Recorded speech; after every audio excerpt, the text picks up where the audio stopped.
Hey, what's happening gamers? It's Luke from GameZone bringing you the final Monster Hunter Tri video in our ongoing series. In our last video, we looked at 3 of the most common bosses beginners will face. Now it's time to get serious with some of the more tougher monsters in the game. Trust me, there is a lot of them, but this guide will only be covering 4. Right before we get our hands dirty, there is 3 important things I need to go over. Let's start off with nutrients. So you're probably wondering, how in the world do I find this potion? Simple. You need 2 main ingredients, blue mushrooms and god bugs. What this potion does is it works just like a ration or energy drink, except this time it increases your health bar. Next is the Cha-Cha. This little guy is great for solo adventures, however the purpose I use the little guy is for decoy purposes. It may sound mean at first, but trust me, it makes beating the game possible. Lastly, I can't stress enough how important this is for beating single player. Attaching different jewels gives you different abilities. Example, like Antidote helps protect you from getting poisoned.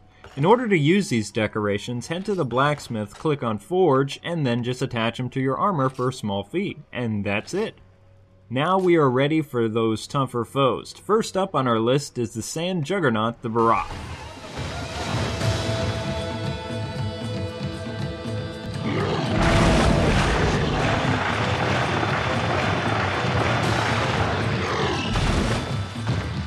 Out of all the bosses in this game, I hate this one the most, especially online since he's 10 times harder than in the solo game. Unlike the other monsters, this guy is pretty easy to read his attacks, so that's good, right? Wrong! This monster is wicked powerful and very tricky. No other boss seems to be as strong or devious. Remember how I told you earlier to use nutrients and mega potions, etc.? Well, you'll need them and then some. It's also a smart idea to bring Cha-Cha along. If possible, make sure he's equipped with stun abilities, attack up, and defense. This massive boss looks like the size of a T-Rex, but with the head of a Stegosaurus. Barroth has varied attacks compared to some of the other bosses, but what he loses in variety, he makes up for in sheer brute force. Attack number 1.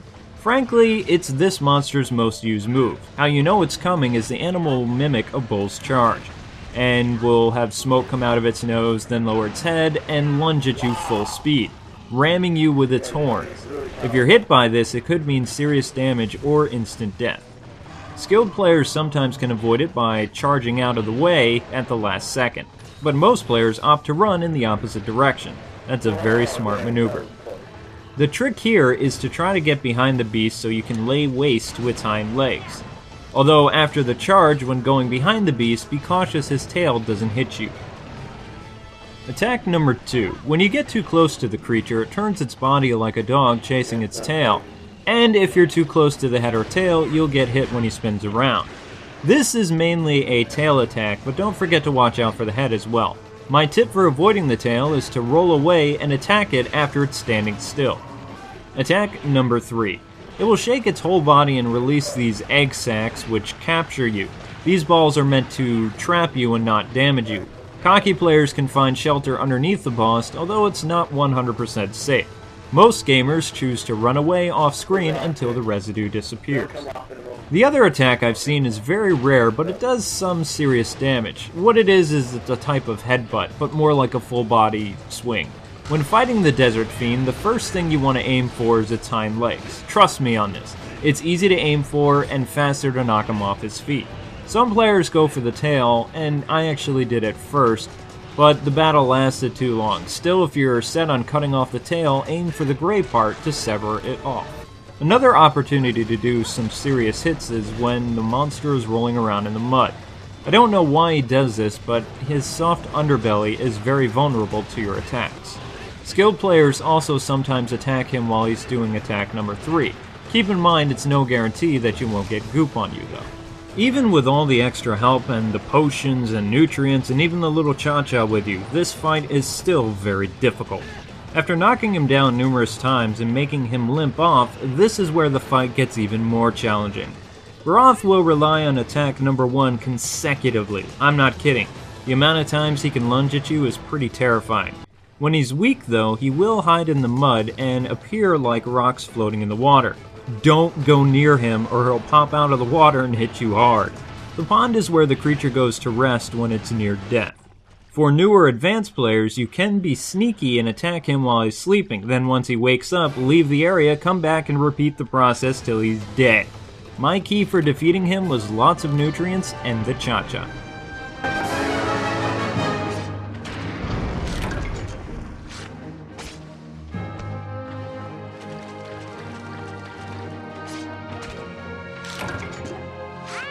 You know, fishing has always been relaxing in video games. Not anymore.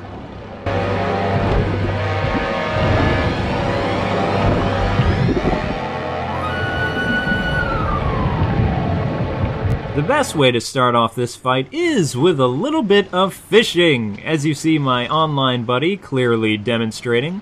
Once the fish is on land, you can get a lot of decent hits in. Out of all the bosses in the advanced section, I would have to say the fish is one of the easier ones. For one, it's so simple to read what attacks he's going to do and get away virtually unscathed. Attack number 1. To know this attack is coming, the big fish will release its spikes, puff up its body, and expand like a balloon. Now the spikes have two main attacks. He could either do a barrel roll and crush you, or extend them to give you a nasty shock. Attack number 2. The Lantern Strike. Okay, this move can be pretty nasty and disorient the player as well. How this move works is the fish's lantern will start to glow and make spark sound effects. This is followed by a bright flash of light, and the only way you can be affected by this dizzying attack is if you're in range. The best way to avoid it is to get out of range. That's simple. Attack number 3. This creature will burrow into the ground, and if you get too close to him, he will immediately pop out of the ground and slam into you. The trick here is just to avoid him when he's in the ground. Gobul's major weakness is two things, land and its tail. Getting the monster on land makes this fight go very fast. Attacking its tail region is the only part of the fish that isn't heavily protected by thick armor. Plus, players will have no trouble at all getting behind the fish to attack it. Once you've hurt it, it will jump back into the water. Besides cutting off its tail, you should try to destroy its lantern on its head because then it can't use its flash attack. Keep in mind, once it's back in the water, that doesn't mean it's helpless. When it puts its spikes on its body, it does a somersault and the spikes cause you to get paralyzed. Another move you see when it's near death is it will dive into the sand, come back up and try to suck you into its mouth like a vacuum. Take a page from Brave Sir Robin's book and run away, but in this case, swim away, swim away! I've found that it can swing its tail at you, but most of the time it just lunges toward people in the water, so nothing new. As a creature is close to death, it will flee to Zone 8, bury itself in the sand, and will need to provoke it out of the sand to kill it.